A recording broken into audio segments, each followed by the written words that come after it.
All right. Good morning, everybody. Welcome to Marjorie session Beyond Clicks and Opens, Email Marketing Insights for the Next Generation. My name is Stacy Schuler, and I'm from Sercante, and I'm excited to moderate today's session with Brandon Walton. So before we get started, I do have a few housekeeping items to cover. First is, yes, these sessions are recorded and will be available on demand after the event, and we will also follow up via email as well. If you have a question, please post that into the Q&A tab above. And lastly, please feel free to use the chat.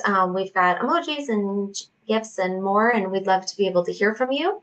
And so now we're going to go ahead and get started. I'd like to introduce you to our speaker today, Brandon Walton, as you see, Cypress Learning Solutions President and Founder. So take it away. Thanks, Brandon.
Sorry, everyone. I am on stage now. All right. So welcome to my session, Beyond Clicks and Opens, Email Marketing Insights for the Next Generation.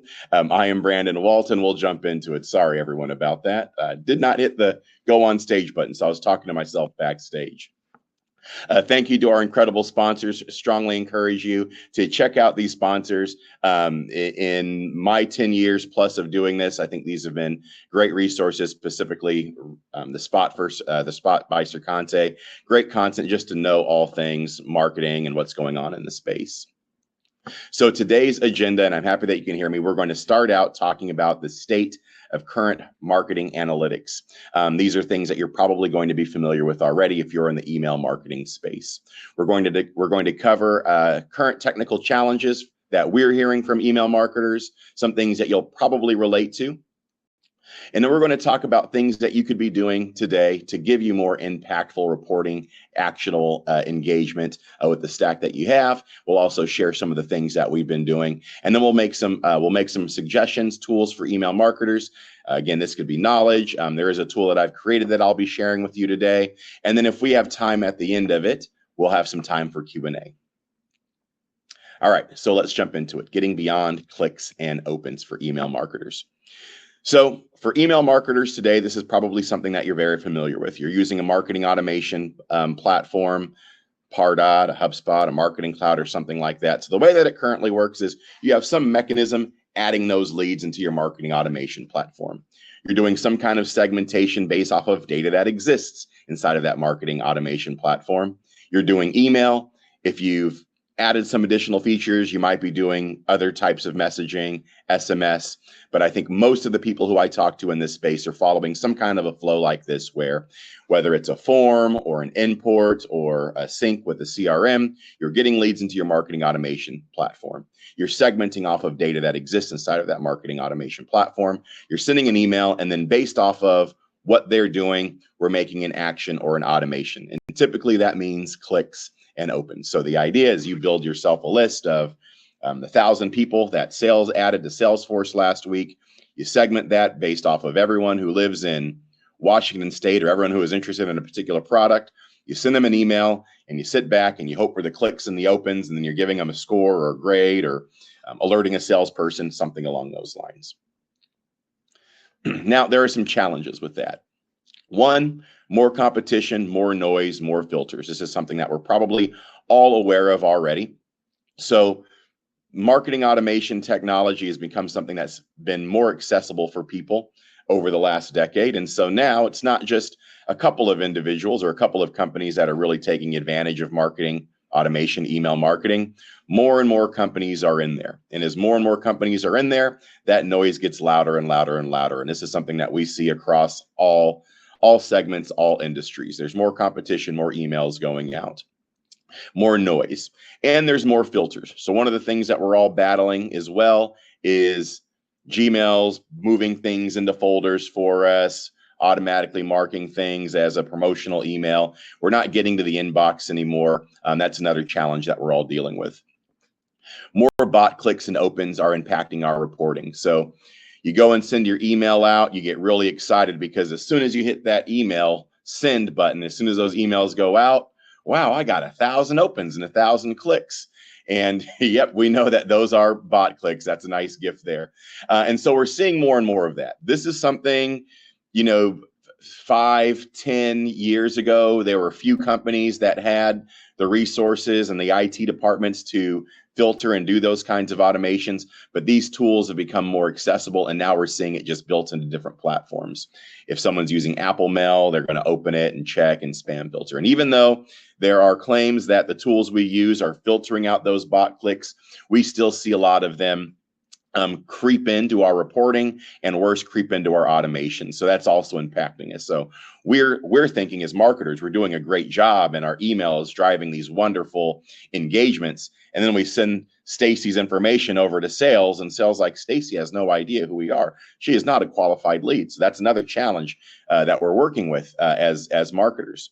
And so because of that, there is a bigger weight on our shoulders to prove that we're doing our jobs, to prove that we're showing the ROI. All right. I need to send sales good leads. I need to have good reports, accurate reports that show my engagement, that follow a story, that are showing that the activities that I'm doing are actually pushing someone along a buyer's journey. And those bot clicks and bot opens aren't really doing it for us. And adding into that problem, or feeding into that problem, is increased security in browsers, and also in email clients. So less is getting through. And then we all know the big scare: are we going to have cookies? Are we not going to have cookies?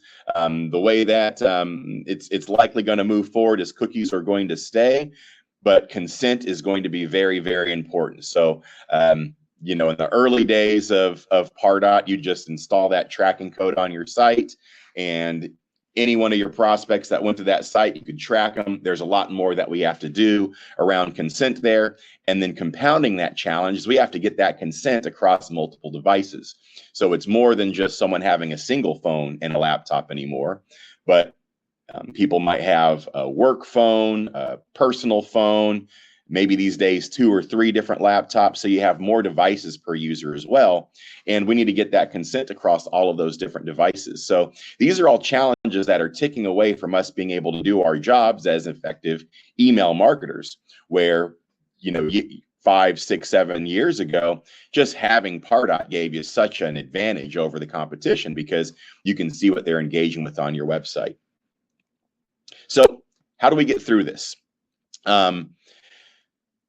As there is more noise, as there is more competition, consent and relevance are important. I use an example. I've got a son and he plays Roblox.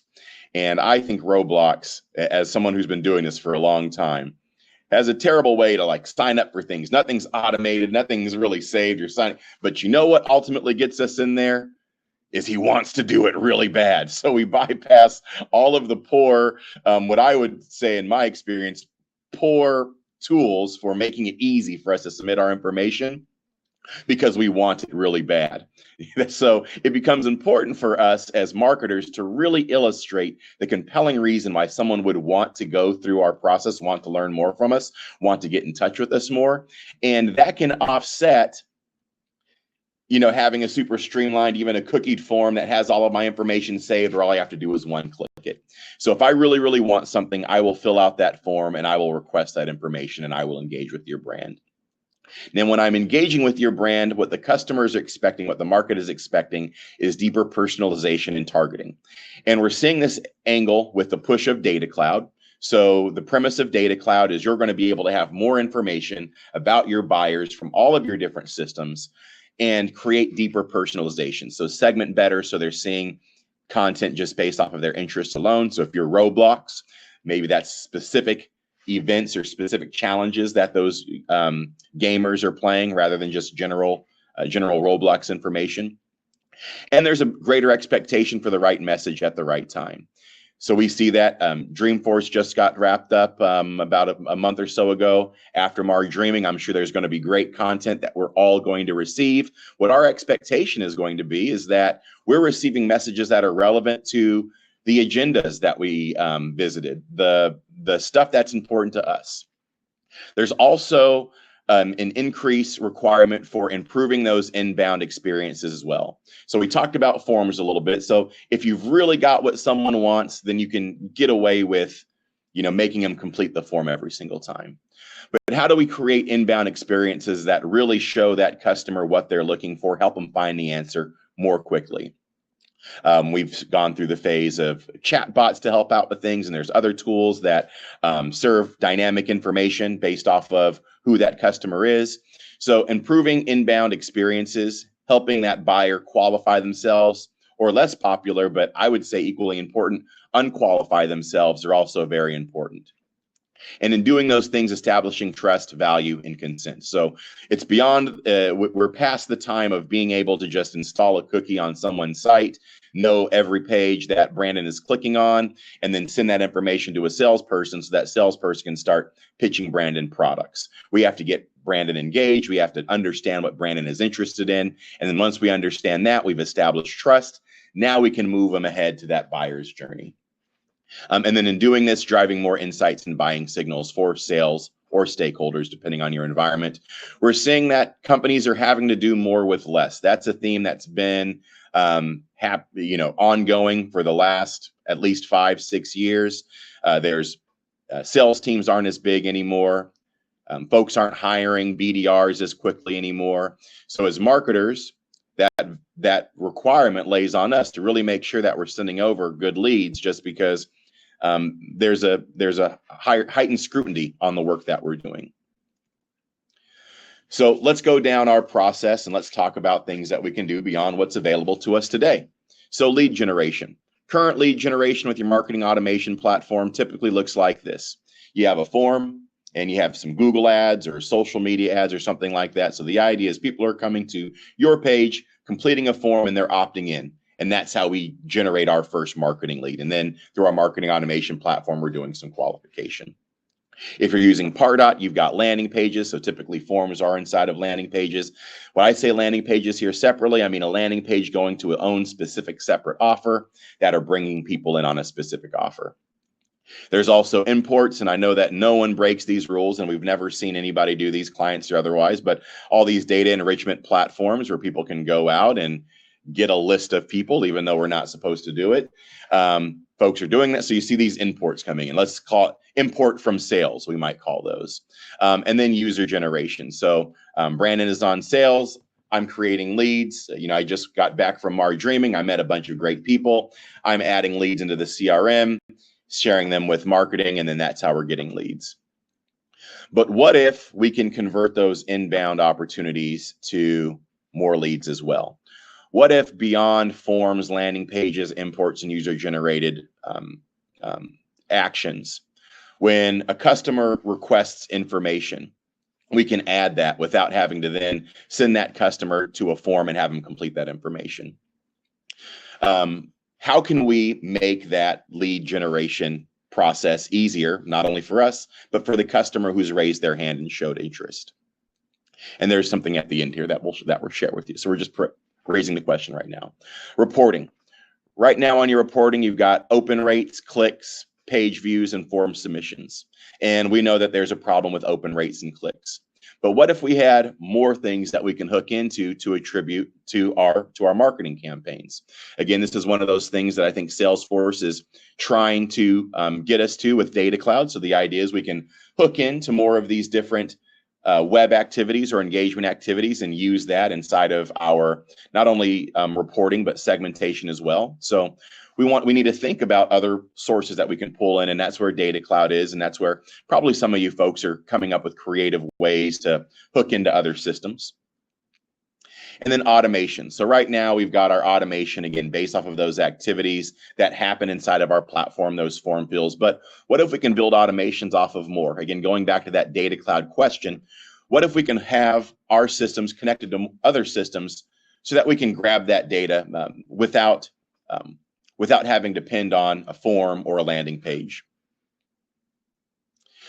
So I'd like to share with you next a tool that we've been working on and created at Cypress Learning called Reply Intelligence for email marketers. What it does is it allows you to connect your inbox directly to your CRM, and do some special categorization. I'll show you a brief demo here with the time that we have. But the idea is you can create new leads from an email. So someone emails you directly. I email Stacy at Sercante, or probably sales at Sercante, sales at Cypress Learning. I say I'm interested in a product. Rather than having to route through to somebody, we can automatically use that to create a lead from that email information. We're also able to do on the flip side of that, when someone leaves a company, opt them out because they're no longer at that company. If someone's out of office, put them on an out of office suppression list for a week. So we're really driving personalization off of the connection to the inbox. And then we can attribute engagement to email replies, because if someone replies to an email that we sent out, what we have found in doing this for the past little over a year now is that that's a hot lead. We send an email to Brandon. Brandon responds, "Yes, I'm interested. Tell me more about this." We have found a lot of email marketers end up missing those opportunities because that's not a click, that's not an open. So we'll jump over to a little demo of Reply Intelligence, and I've got something exciting to share with everyone today. So if you click on, let me go back to it. If you click on this or take a picture, that'll take you to our website. I'll also share it in the chat. And that'll take you to this platform. And we are in beta. So a year ago, we presented an earlier version of Reply Intelligence at Marjorie. And what we've been doing over this last year is finding ways to make it more cost effective and move it to the cloud so you don't have to host it on your own. So we're looking for testers right now. So you can go to beta.replyintelligence.com, sign up for a testing account. And what it does is it allows you to connect to your inbox. So we can connect to multiple inboxes. So right now I'm just connected in this beta account to our Pardot at Cypress Learning inbox. It reads and categorizes these inboxes. So one of the things we're doing right now in beta is actually training our AI to get better at categorizing these. So it sorts them by these different email types. Our default email types are a human reply, out of office, an unsubscribe request, no longer with company, a marketing message, and a system notification. Set up an integration either back to Salesforce or Pardot. We're working on HubSpot and Marketo soon. Create a destination. So with those platforms, we can send it to a Pardot form handler to unsubscribe someone, create a lead inside of Salesforce, or if someone's out of office, send them to a suppression list. And then we use rules to determine what's going to happen. So when an interested human replies, we want to create a new lead inside of the system if they don't exist already. If someone says, opt me out, I can't stand you, I don't like you, or whatever, they're just not qualified, we can also opt them out. So we're not wasting those contact blocks. If someone is out of office, we can send them to a suppression list. So Brandon's doing Dreamin' this week, and I've been in Dreamforce the previous week. Rather than receiving 2 weeks of marketing messages, we can put Brandon on pause. And then another cool thing that you can do is when Brandon gets back is say, hey, I hope your event went well. Happy to engage with you again. So drive that personalization. And if they're no longer with the company, this is something that we see a lot of, unfortunately, with the market being so crazy. If someone's no longer with the company, this is a great way to keep your data clean. So if I'm no longer with the company, you can keep emailing Brandon at Salesforce, Brandon at Salesforce, Brandon at Salesforce, but we know that's not going anywhere. And for those of us who are in the world where we're paying for those prospects, we want to be able to keep those clean, and the system will opt those out for us. And then the way that we have, so you can see right here, some of the stuff that we've been doing with it in the past is we have these external activities, which I don't think are as hot now as they were a year ago. So we're working on moving these into Data Cloud. And you can see kind of in a messy way, this is just, again, my test account. All of those comments are going to the comment section here. What's cool, the way that we have it working, and again, if you're interested in this, connect with me on LinkedIn, get going with your beta, and I'd happy to do a personal walkthrough with you on this to show you kind of how we set it up. But these form handlers work great for it. So what we've actually done is we have all of this going back to a form handler. So you can see we've got a ton of out of offices. We actually do generate leads from this, which has been awesome. And then we are managing unsubscribes, and it's all automatic for us. Now, the third part of this that we're working on right now, just because AI is so cool, is actually AI chatbots. So one of the things that we're seeing of improving the customer journey is having AI help with facilitating that inbound experience. Now, these are separate from your Agent Cloud agents. They're much lower cost, because one of the things that we've realized is for an inbound like SDR like this, we don't need to actually connect these agents to the rest of our CRM data. We do have these agents trained on a specific landing page, and you see we actually have 2 different experiences that we're working on here. So again, one of the things that I would love for you all to go and I'll share this URL with you here as well. Click in through it, experience with it, give me your feedback, because this is something that's really new. And what we're experiencing with is, in addition to just the idea of being able to click here and engage with a chatbot, this chatbot is integrated with our Pardot account. So if I select a button, it's going to update my CRM record. This is actually using AI to build this out. So I didn't have to go in and build a bunch of complex rules to get this working. I just told the bot what I need it to do, what I don't need it to do. This knows who I am. This knows who my record owner is. So it's saying, for in-depth information, get in touch with your lead owner. It's all connected right in there. And then the other thing that we've been getting really positive feedback on is, rather than having the chat bot here, we have it presented as as a help desk, basically. So someone goes to our landing page and they're just interested on something. They can go here and click that exact same thing and start engaging with the conversation with an AI directly from the page here. And it says, hello, Pardashian. We add a little bit of fun there. So what the idea behind here is, when we're getting people to our pages, we're able to serve up a nice, engaging experience that's going to serve information relative to them. We give them the option to interact with it, and then we're able to capture those buying insights directly from the page. And then most importantly, what's been working the best is have those call to actions right here. So we're able to take this page from something that has one call of action in a form and augment it with an AI bot. And that's all I'll demo today. I mean, I could go on for another hour, but we don't have that time, unfortunately. As you go to the beta, you can put this code in here, and that'll make sure that you don't get charged for anything. If you want to go above the free account and start exploring with a bunch of emails and stuff like that, you can pop this code in there, and that'll allow you to upgrade your account and explore things in that beta for another 12 months. And that's all I've got to present. And I wanted to get through that quickly, so we have about 6 minutes for Q&A. Oh, is the audio still on? Let's see. I think audio is still on. I did get a message saying that they lost sound again, but I can still hear. Okay. And a couple of questions coming in is this available worldwide? Yep. So that was a big thing. We wanted to put it in the cloud out there for everyone. And the testing account is free. And then if you wanted to do more with it, so a testing account will give you a little bit to go in there and play around with. But that Marjorie 24 will allow you to upgrade to the highest level account and connect multiple inboxes and invite your colleagues and stuff like that. And that is Marjorie 24 if you're going to upgrade your account and test that out.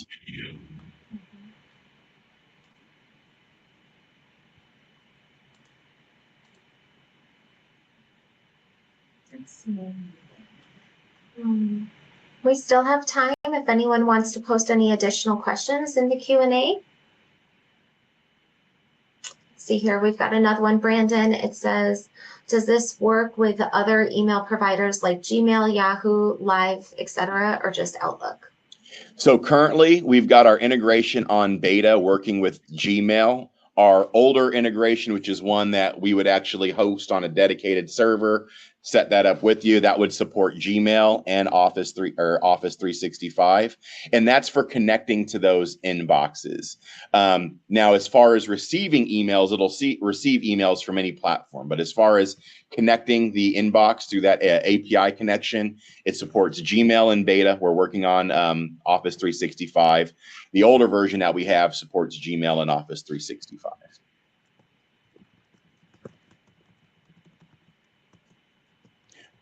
But it will read emails from any service provider.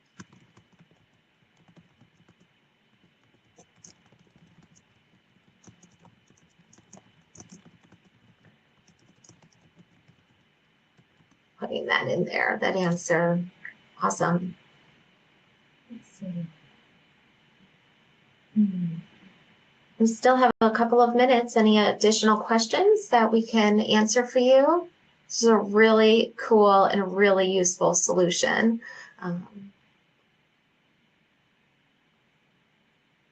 Yeah, and maybe I have a question to kind of prompt it. Are the marketers in attendance, maybe we could do a raise of hands or something like that, using AI in your marketing efforts today? That's my question to the group. Are there individuals using AI in their marketing efforts today? Brandon, I also see a few questions that have come into the chat as opposed to the Q&A that I could read to you as well. Sure. So we've answered this a little bit, but just clarifying, does this only work for inboxes in Pardot, or can we use also in Marketing Cloud Engagement? So I don't have a connection for Marketing Cloud Engagement. Marketing Cloud Engagement has a similar reply mail management platform available. We invented this because there was none for Pardot users. If you are using Marketing Cloud, formerly ExactTarget, look up reply mail management.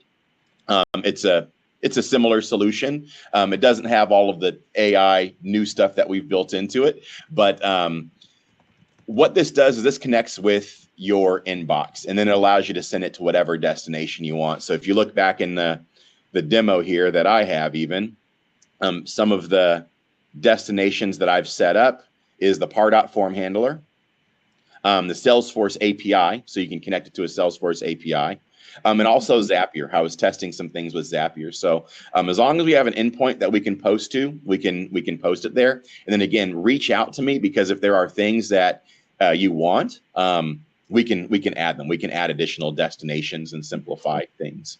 But yeah, the idea is it'll connect to right now on the beta a Gmail account, and then we can automate actions to that Gmail account. Maybe I'll show the rules a little bit here. So like in this example, if we edit a rule, we're taking a look at the email types, right? So if it's a human reply, we're going to check for another condition.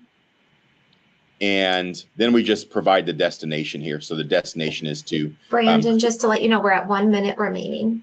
Okay. Yep. So the idea is you're able to create the rules inside of here. And then once you have the rules, that's going to send the automation back into the platform from the Gmail account. I think the last item here is just before we close out in the next 30 seconds is security. Are you able to speak to that real fast about sharing data with the organization? Yep. So what we're recommending you connect with right now. So It's just reading those emails. Typically, companies are connecting those to like a sales and marketing inbox, one that typically just gets ignored. And right now, we do not store any of that information on our servers, so it just reads, processes, and moves on. Reads, processes, and moves on. Reads, processes, and moves on. All right, looks like we're out of time. Thanks everybody for joining, and we look forward to seeing you at the next session in just another 15 minutes. Thanks for attending. Bye.